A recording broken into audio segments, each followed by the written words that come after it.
Hello viewers, thanks for joining me for another edition of Resource PNG.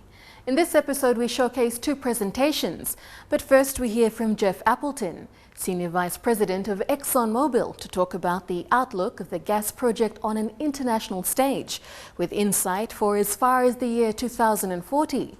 Considering location, Jeff will focus on the Asia-Pacific region in a global context. He'll also discuss the annual energy outlook, a comprehensive and detailed analysis of a combination of public and proprietary data in more than 100 countries. What I would want to talk about today with you is the outlook for the gas market on an international stage. Given our location, I'll focus on the Asia-Pacific region, but within the global context. The data that I'll be referencing in my presentation is from our annual Energy Outlook report. For those of you who are not familiar, each year ExxonMobil conducts a detailed analysis of the world's energy needs, the results of which form the basis of our investment strategies. We share these findings in our Outlook for Energy. The Outlook is a comprehensive and detailed analysis built on a combination of public and proprietary data from more than 100 countries. We look into the future, and in the case of this year, we've looked as far ahead as 2040. If you find graphs and numbers entertaining, then feel free to read more about our projections at www.exxonmobil.com. As I've reviewed our energy outlook, I want to point out the strong potential that natural gas has afforded our industry.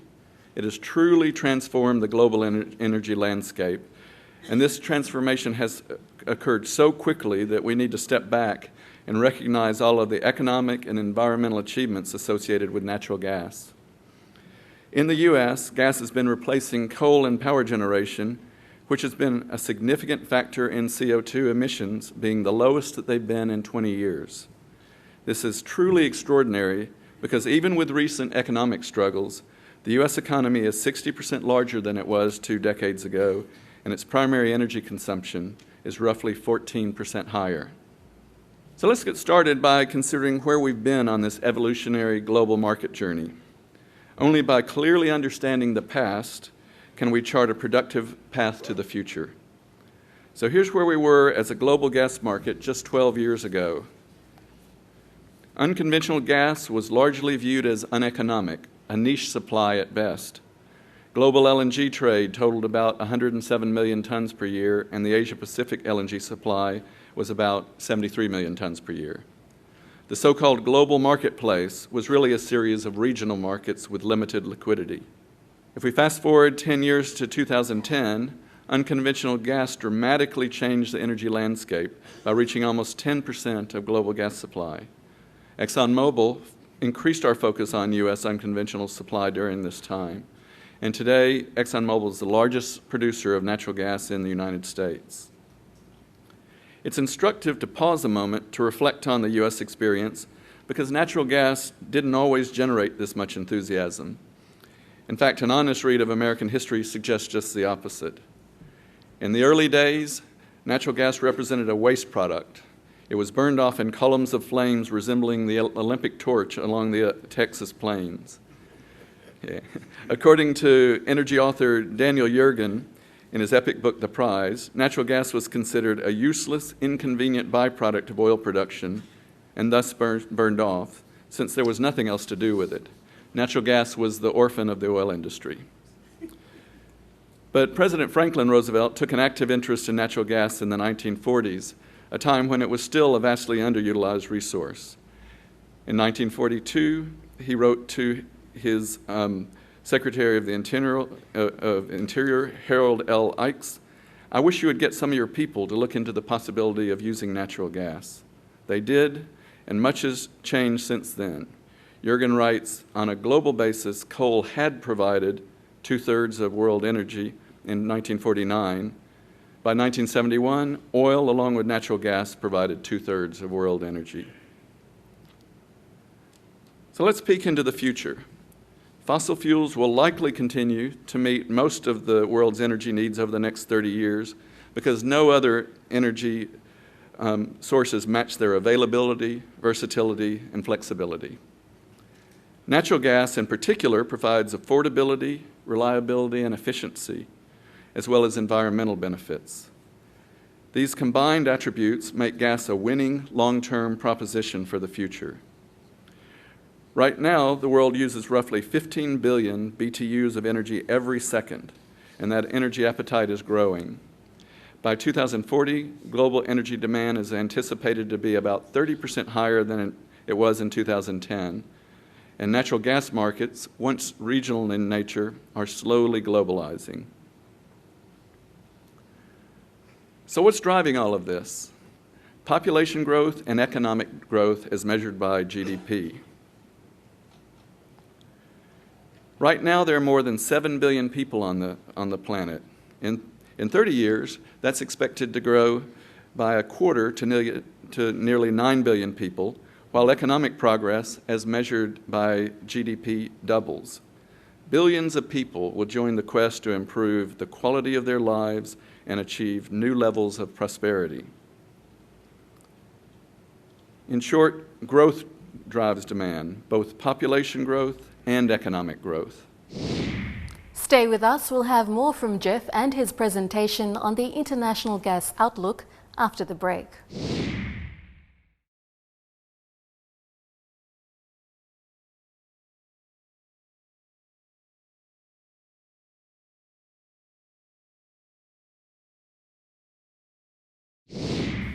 In this presentation by Jeff Appleton, Vice President of ExxonMobil, we hear more about the impact of the oil and gas industry, increases in global energy demands, and the prospect of natural gas as a reliable power source.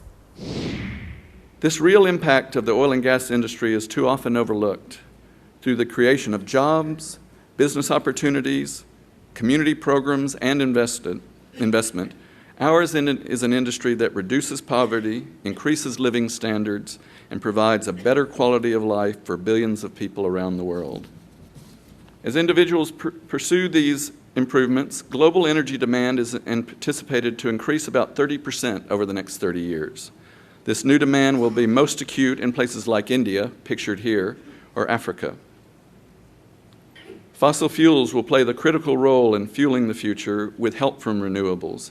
The truth is, we'll need all the energy we can get to meet coming demand.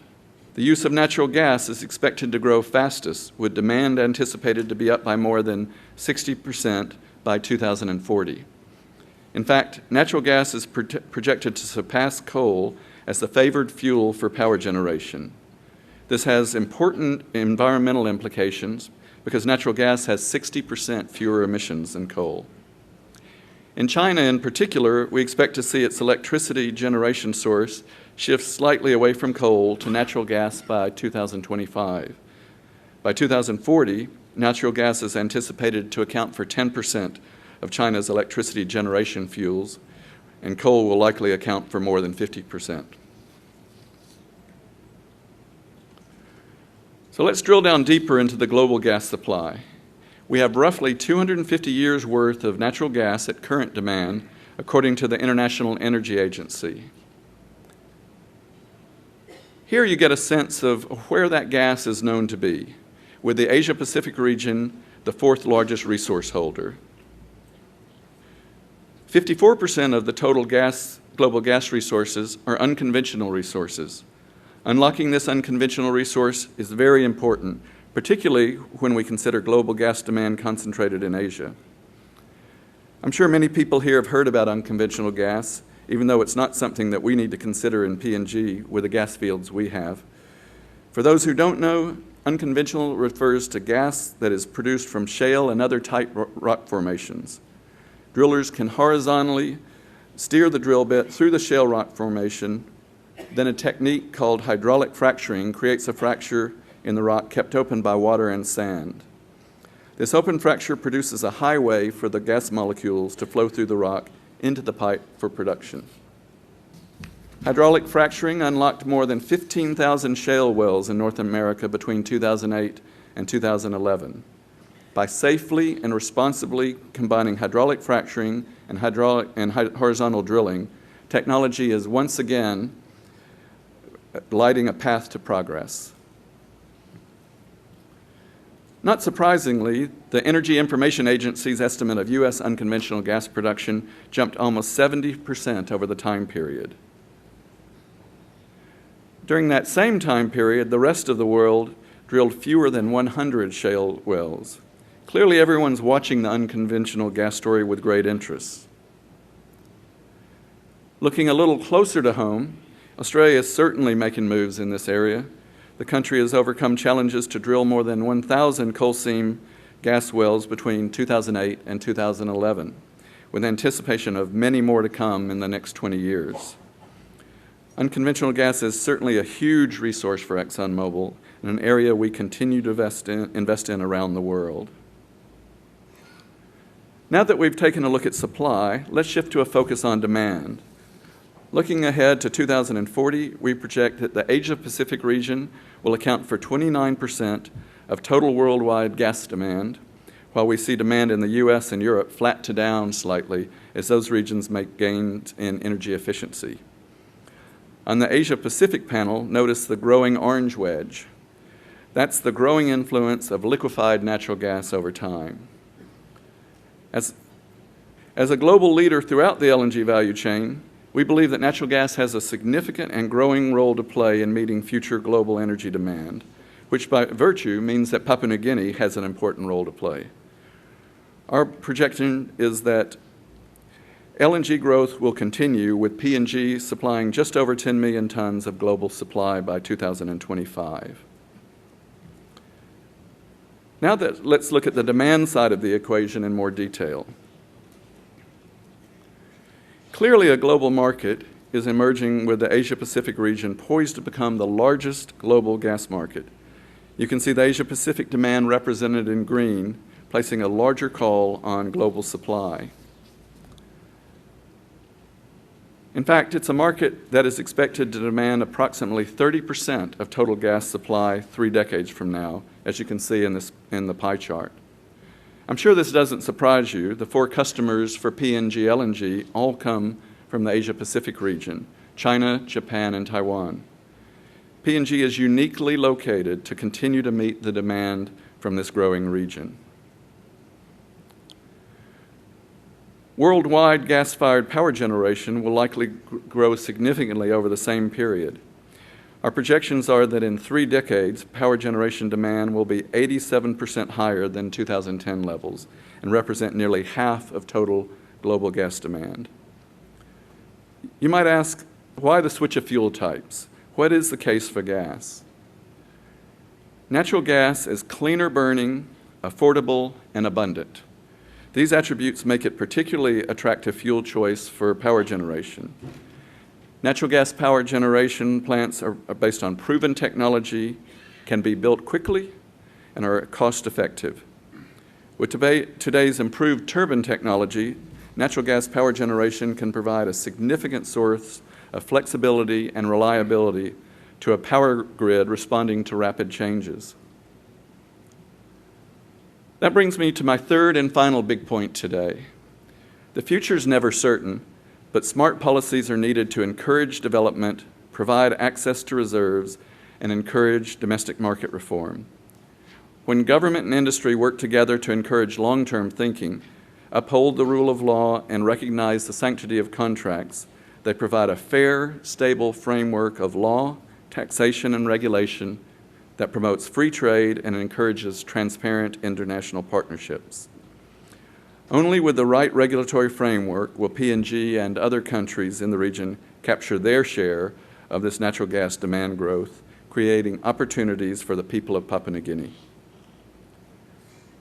The evolution of the global gas market requires a relentless pursuit of new resources, access to these resources, and markets for them.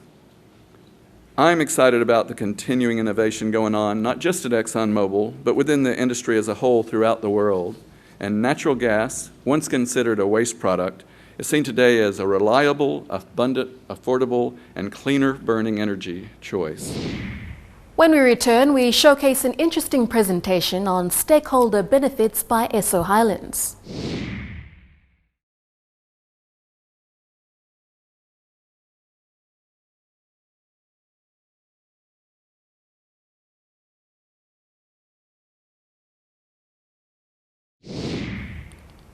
In this segment, we feature Sisa Kini, Social Impact Manager with Esso Highlands. In her presentation, we find out more about the stakeholder benefits of the PNG LNG project, short-term benefits of community engagements, and the importance of establishing dialogue within the community. The resource industry in Papua New Guinea has come a long way since I first started as a trainee back in the mid-1990s. And I guess in my naivety, I thought resource development brought immediate betterment or wealth for the communities. What I've learned after about 15 years of working in this area is that it's much more than investing money to create lasting benefits. And while we often want to see change quickly, real change, I think, must engage communities and equip them to lead and take ownership. And this is difficult for us in our industry because this requires time, patience, and it relies on developing strong relationships as well as a shared vision for development.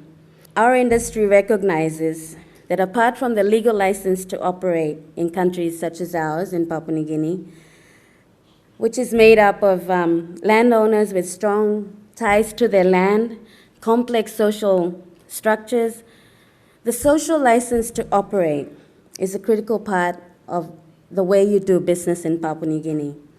And this we gain from our relationships with the local communities who own the land that we need to operate, but more importantly, they reside in it every day. It is their home, it is their livelihood, as much as it's our business environment.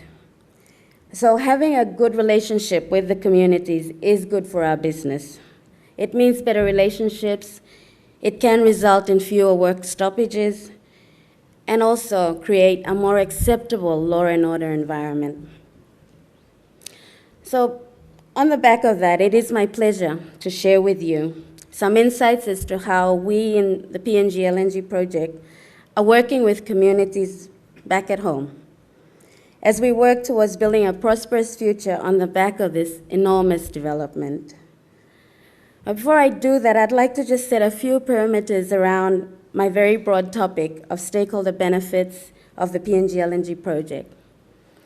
Firstly, today when I say stakeholder, I'm referring to community members, landowners, people who are directly impacted by the project. When most people hear about benefits, they think about royalties.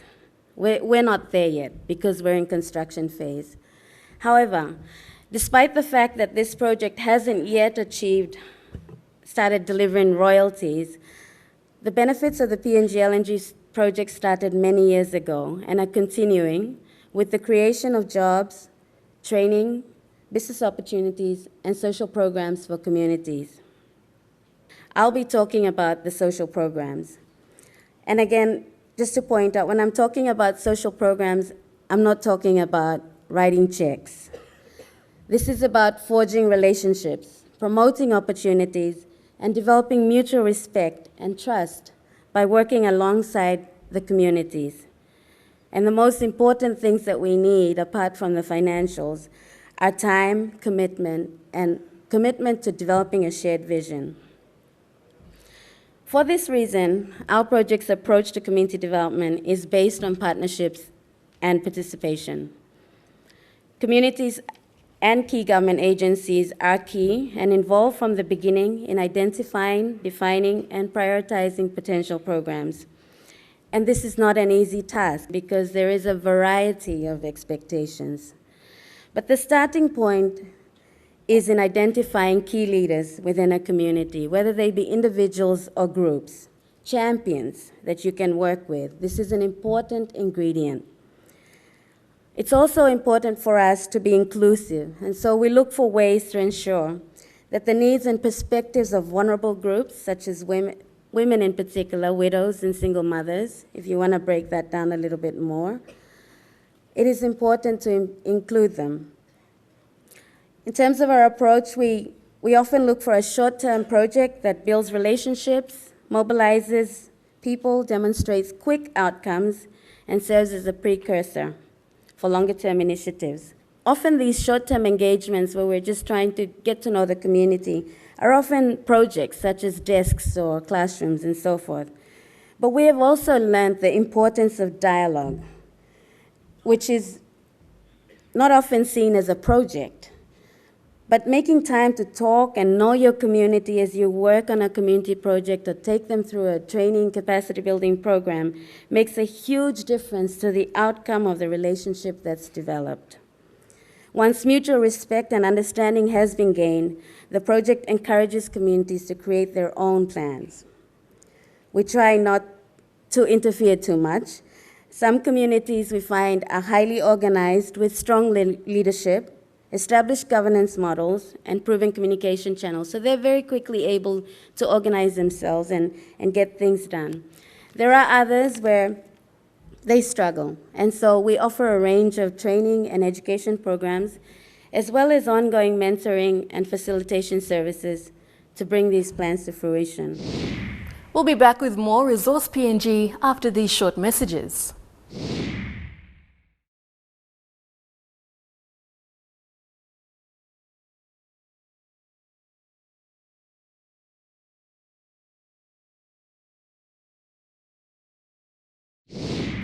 Thanks for staying with us. We continue on with Sisakini in this segment as she discusses in her presentation capacity for partner agencies and the importance of environment and social management plans. One gap we've also identified is the capacity of partner agencies, people that you expect to contract to deliver community projects. And you can't ignore this capacity issue. So again, even those partnerships with development agencies is not about writing and putting a contract in place. It's also about learning from each other and working together and building each other's capacities. I've learned as much from our development partners as I hope they have from us. I also just, with this slide, wanted to point out, as some of you may know, that the project is partially funded by a consortium of lenders. And this brings with it the development of several plans. Our environment and social management plan provides the framework, comprising of a number of integrated plans, which include a community development support plan, a community support strategy, the national content plan, and there are many of them. So I won't go on. The list is quite long. And I'm not going to go into detail. But what I do want to do is that all the things that I'll be talking about, or the examples that I'll be showing, are all put into this broader framework, so that you sort of get that picture that the environmental and social management plan that we have directs the different things that I will be covering today. Each of these plans has been translated into local commitments that fully consider the livelihoods and cultures of the local communities that reside within the project area. Just to give an example, our Community Development Support Plan is based on extensive analysis and research that we commissioned. It included livelihood assessments, community mapping of each target area, an analysis of the local industries within the project area, different institutions and their capacities in terms of community development, and also it looked at the PNG policy and legislative context around community development. This plan is, even though we thought it was perfect at that time, is frequently reviewed. As you can all understand, in this sector, we continue to improve, and social conditions are always changing, sometimes quite rapidly, and we need to be in a learning mindset to be responsive to these changes. Sorry, this slide just shows you the three components of the community development plan that I just mentioned earlier. Now, before I go into specific examples of initiatives we have underway, I think it's also important to highlight the challenges that come with delivering programs in Papua New Guinea, particularly when you're delivering these programs across a large geographical footprint, which the PNG LNG project is doing. I don't think there's a need for me to tell anyone that's not familiar with Papua New Guinea that it is socially and culturally a very diverse country. And the PNG LNG project cuts across 5 of these provinces, 10 local level governments, 14 different language groups, and a range of different environments, from the coastal to the highlands, and therefore different ways of living. A large portion of the pipeline cuts across areas that have had a decade of experience with the petroleum industry, but also on the other, at the two ends, where the LNG plant is and where the reserves are, the gas reserves are areas that have had little or no experience with resource development. So one can therefore appreciate the need to be sensitive that the approaches we take to engage and support development are considerate of the challenges posted in this land of diversity. PNG is a classical example that one size does not fit all, even in one country. In line with this, we have programs that cover our entire project footprint, but are tailored or influenced by the particularities of each of these areas. One of the most successful programs we're supporting that covers the entire project area is personal viability training. And this training is teaching people how to use their time and resources wisely to create income-generating projects to support themselves and their families. And we've seen some amazing results from this, from people who have participated in this program, and how they're sort of starting up their own investments and earning money to maintain their own livelihoods. But we're also seeing men valuing their families a lot more, which is important to addressing domestic violence, and the need to diversify the participation of women in development. So far, we've trained over 1,000 people throughout the project footprint area. Support for schools across the project area is extensive, from providing desks, books, and materials. But I think one of the things I'm really excited about is the partnership that we have with the PNG National Research Institute to carry out an assessment of the 250 elementary, primary, secondary, and vocational schools operating in the project footprint. This information, I think, is going to be very useful not just to us, but also to all the different stakeholders that are interested in supporting the education sector going forward. Change is a part of any society's development, and I see that in these communities that we work in. The implications on law and order in a community can also be intensified with a large-scale resource development and create a new set of community fragmentation and contention.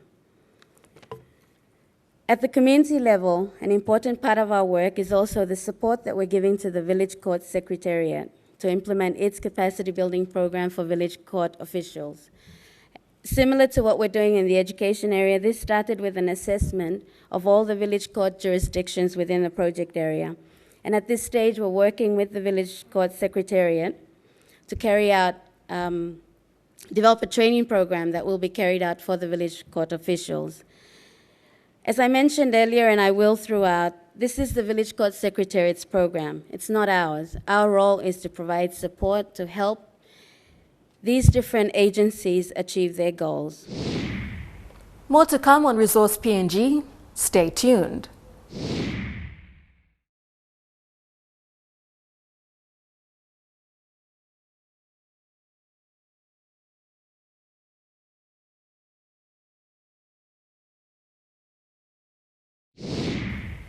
If you've just joined us, you're watching Resource PNG. In tonight's program, we've seen a presentation from Jeff Appleton, Senior Vice President of ExxonMobil, discussing the international gas outlook. We've had the Social Impact Manager of Esso Highlands, Sisa Kini, deliver a presentation on stakeholder benefits in the PNG LNG project. Let's join Sisa for the final part of her presentation. I'd also like to just highlight a few things in terms of our approach about more specific support that's given to different geographical areas. At the LNG plant site just outside of Port Moresby, we have worked with local communities to enhance the role and function of the village development committees. Basically, this is the lowest level of government as stipulated in the provincial and local level organic law. Basically, the functions of these village development committees are not quite there. So we work with them, and they are responsible for developing their community development priorities. Again, we facilitate this and spend most of our time listening to them and working with them to help them to prioritize their development aspirations. As the main economic pursuant in these coastal villages is fishing, we've introduced an intensive fisheries program. We have a fisheries team that conducts regular surveys focusing on the catch landing and marine resource usage, in particular of the waterways and the mangrove areas. So we're carrying out a variety of different programs with the communities. Recently, with the University of Papua New Guinea, we've done some mangrove replanting in areas that have been over-harvested for firewood and house post. We're also working with the National Fisheries Training College to carry out various fisheries improvement or quality control training to fisheries committees and fishermen and women in the villages. Moving up to the Hides and Como area, where we're building the Hides gas conditioning plant, the Como airfield, and undertaking drilling activities, we have a very different environment here. Instead of fishing, the focus is agriculture. We have coupled the introduction of new varieties of agriculture crops and new methods of raising livestock with baking and nutritional training. The aim here is to improve both subsistence and also create opportunities for cash income generation. These programs have particularly been focused on women, helping them to identify practical ways of earning income for their own families, which in turn addresses long-standing challenges faced by them in their communities. But through the baking of scones and cakes and selling them at local markets, some women are earning hundreds of kina each week. I don't need to point out to you what difference this makes to these women. They're able to pay school fees, medicines, and other household materials, but no one's just giving it to them for free. They're learning and applying their learning. And that's important in terms of building up someone, building their own integrity as well. Our focus on women is quite deliberate. Studies around the world and within Papua New Guinea have shown that women make up half the population, yet only earn 10% of the world's income, and this is a huge disparity. Similar to these studies, we've also found that when women have control over their incomes, they invest in health, education, and the well-being of their families. They also tend to reach out and help other women, creating a powerful multiplier effect that ultimately can benefit their whole society. We also have programs for communities along the gas pipeline. Now, these communities have had a long history and exposure to the oil industry, which is where I started from, so they have an understanding of how the industry works. In this area, we're linking in with the successful programs that have already been undertaken by Oil Search and others, and working with local NGOs such as the CDI Foundation that Oil Search and the Petroleum Joint Venture set up, WWF, but also in this pipeline area, there are a lot of successful local community-based groups, such as the Lake Kutubu Wildlife Management Area, the Kutubu Foi Women's Association, the Sambarigi Polapa Women's Association. These are local groups that have had over a decade of support from the petroleum industry, and so are now partners that we can really work with. To conclude, lessons from global resource projects show that best practice approaches to community development are based on forging partnerships with communities as opposed to offering handouts. By encouraging community leadership and ownership, local skills and institutions can be developed, community expectations can be more effectively managed, and projects are more likely to result in positive and sustainable outcomes. So this is why we do it, the way that we do it. The most important point that I want to highlight today, that I hope you'll all take from this, is that change does not come quickly. And community partnership is important. We can't go and do it for them. It requires time and patience and the development of a shared vision and ongoing dialogue. The talk doesn't end. Strong and sustainable partnerships are integral to community development, and at a personal level, success relies on patience, time, relationships, flexibility, and resolve. PNG Forest Products, that's next on Resource PNG.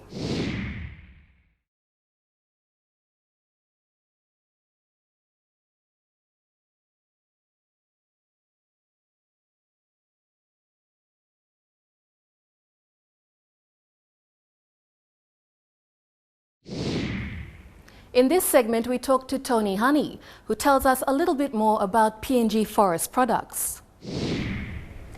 I have with me Tony Honey, the Managing Director of PNG Forest Products. Thank you for coming in, Tony. My pleasure, Andrew. Tony, how long has PNG Forest Products been in Papua New Guinea, and what kind of business are you involved in? PNG Forest Products evolved from a mining organisation in the late 20s, placer, primarily gold dredging, and over many decades, up till 1950, it started to move into timber production or plywood production. Right.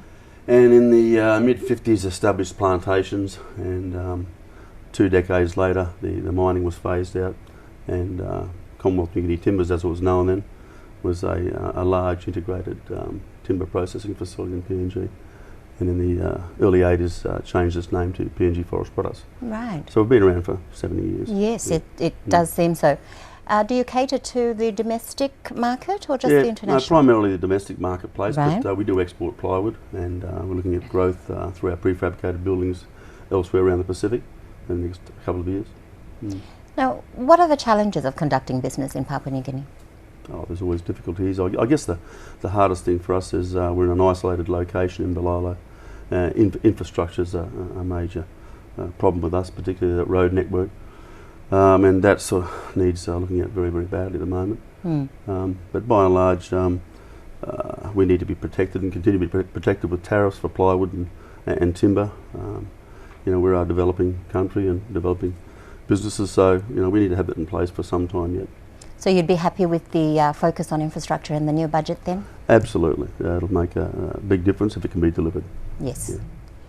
Yeah. Now, do you still have a relationship with the mining industry? Do you supply to them? We do have a good relationship with the mining industry. We provide prefabricated buildings and transportables and mining camps, and we're very much involved in the Hidden Valley project for Harmony.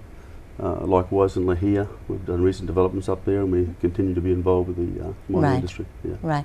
Does your company operate on a sustainable basis? Totally. We're probably a little bit of a model company, I guess. All our resource base is from a sustainable plantation. We generate our own power with hydro power stations, and we're just about to commission a new power station with a private partnership venture with the PNG Power. Right. So it's all very exciting for us, but totally sustainable company. Yeah. So how or where do you see your growth in the next 10 years? Oh, I think in power, hydropower development, increased prefabricated buildings with some possible new developments in timber technology, which will allow us to expand that business. So that looks good for us. I think plywood will still remain a good contributor to the company, provided that the tariffs are kept in place for the time being. Right.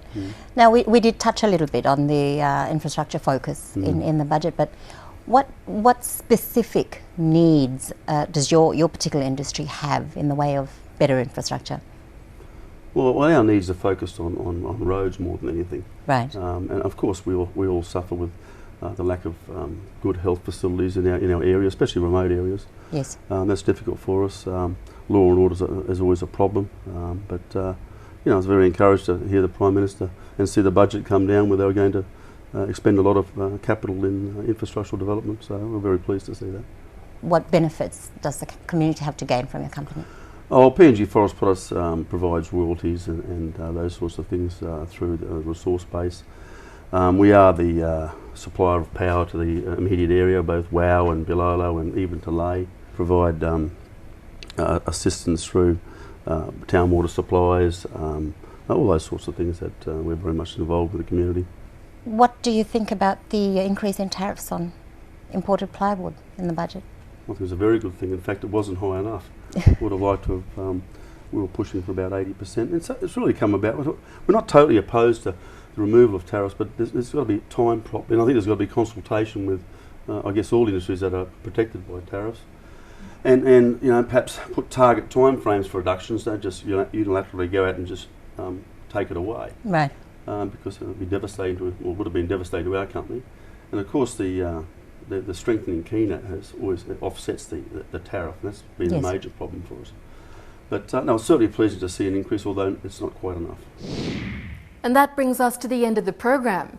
If you have any queries or suggestions or simply want to know more about Resource PNG, do email this address resourcepng@mtv.com.pg or check MTV online, that's www.mtv.com.pg, and go to our Resource PNG page.